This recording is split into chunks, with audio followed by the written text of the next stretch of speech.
আসসালামু আলাইকুম viewer, Jitu cooking হাউসে সবাইকে স্বাগতম। আজকের পর্বে থাকছে বেলাবেলির ঝামেলা গরম তুলতুলে পরাটা। সকালবেলায় অনেক সময় আমাদের পরাটা বানাতে ইচ্ছে করে না এই বেলাবেলির ঝামেলার জন্য। আবার অনেক সময় ঘুম থেকে উঠতে দেরি হয়ে যায়, তখন ঝটপট তৈরি করতে পারবেন এই পরাটা। চলুন দেখে আসি কিভাবে এই পরাটা তৈরি করতে হয়। সকালের নাস্তায় ঝটপট পরাটা তৈরি করার জন্য আমি প্রথমেই নিয়ে নিলাম একটি বলের মধ্যে 1.5 কাপ ময়দা। আপনারা চাইলে আটাও নিতে পারবেন। এই 1.5 কাপ ময়দা দিয়ে প্রায় 14 থেকে 15টি পরাটা তৈরি করা যাবে। দিয়ে দিলাম একটি পেঁয়াজ কুচি। আমি বড় ধরনের একটি পেঁয়াজকে এভাবে কুচি করে নিয়েছি। আর দেওয়ার সময় একটু হাত দিয়ে চেপে চেপে দিবেন যাতে পেঁয়াজটা একটু নরম হয়ে যায়। দিয়ে দিলাম 1 টিস্পুন আদা রসুন বাটা। 1 টিস্পুন দিলাম কাঁচামরিচ কুচি। দিয়ে দিলাম কিছু ধনেপাতা কুচি। ধনেপাতাগুলোকে আমি হাত দিয়ে এভাবে মেশ করে দিলাম। যার যার পছন্দ মতো ধনেপাতা কমিয়ে বাড়িয়ে দিতে পারেন। পরিমাণ মতো দিয়ে দিলাম লবণ। হাফ টিস্পুন দিয়ে দিলাম সাদা গোলমরিচের গুঁড়া, আপনারা চাইলে কালোটাও দিতে পারেন। হাফ টিস্পুনেরও কম দিলাম হলুদ গুঁড়া, একটু কালারের জন্য আমি দিয়েছি। 2 টিস্পুন দিলাম চিনি। আর দিয়ে দিলাম একটি ডিম। আর নিয়েছি 1 কাপ লিকুইড দুধ। এবার আমি এই দুধ অল্প অল্প করে দিব আর এভাবে করে মিশিয়ে একটি ব্যাটার তৈরি করে নিব। এই দুধটা কিন্তু আমি আগে থেকেই জাল করে ঘন করে নিয়েছি। 1 কেজি দুধকে জ্বালিয়ে আমি 750 গ্রাম করে নিয়েছি।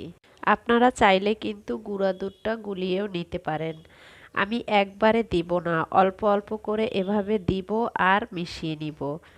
একবারে দিয়ে দিলে ব্যাটারটা পাতলা হয়ে যেতে পারে। ব্যাটারটা তৈরি করতে আমার 750 গ্রাম দুধ সবই লেগে গেছে। এবার আমি আস্তে আস্তে করে এভাবে নেড়ে ভালো করে ব্যাটারটা মিশিয়ে নিব। এই যে দেখুন ভিউয়ার্স, ব্যাটারটার ঘনত্ব এরকম হবে। যখন ভালো করে মিশানো হয়ে যাবে তখন ঢেকে একটা সাইডে রেখে দিব 10 মিনিটের জন্য। হাতে সময় না থাকলে না রাখলেও চলবে। ফিরে এলাম 10 মিনিট পর। চুলায় একটি প্যান গরম করে তাতে তেল ব্রাশ করে নিলাম। এবার প্যাটার্নটাকে আবারও এভাবে করে নাড়া দিয়ে ওখান থেকে 1.5 চামচ প্যাটার্ন দিয়ে দিলাম। এবার প্যানটাকে 2 হাত দিয়ে ধরে এভাবে করে ঘুরিয়ে ঘুরিয়ে একটু ছড়িয়ে দিব। এই যে দেখুন ভিউয়ার্স, এভাবে করে আস্তে আস্তে ঘুরিয়ে ছড়িয়ে দিব। ছড়ানো হয়ে গেলে ঢেকে দিব 2 থেকে 3 মিনিটের জন্য। এই সময় চুলার আঁচ কম করে রাখতে হবে, না হলে পুড়ে যাবে। 3 মিনিট পর ফিরে এসে ঢাকনা খুলে এবার আমি উল্টিয়ে দিব। উল্টানো হয়ে গেলে আবারও অপেক্ষা করব 2 থেকে 3 মিনিট। এই যে দেখুন ভিউয়ার্স, অপর পাশও হয়ে গেছে। তৈরি হয়ে গেল আমার পরাটা। এবার আমি উঠিয়ে নিব। আপনাদের বোঝার সুবিধার জন্য আমি আরও একটি দিয়ে দেখাচ্ছি। এই যে এভাবে করে আলতো হাতে একটু ঘুরিয়ে দিতে হবে। এই পরাটাটা কিন্তু বেলাবেলির ঝামেলা ছাড়াই খুব সহজেই সকালবেলার নাস্তায় তৈরি করা যায়। এভাবে করেই আমি একটা একটা করে সব পরাটা ভেজে নিব।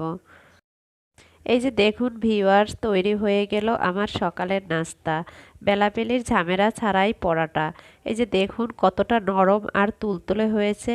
এটা আপনি চাইলে সারাদিনও রেখে দিতে পারবেন, শক্ত হয়ে যাবে না। আর ভালো লাগলে আমার চ্যানেল প্লিজ সাবস্ক্রাইব করবেন, লাইক কমেন্ট শেয়ার করবেন। দোয়া করি সবাই সুস্থ থাকেন, আমার জন্য দোয়া করবেন। আল্লাহ হাফেজ।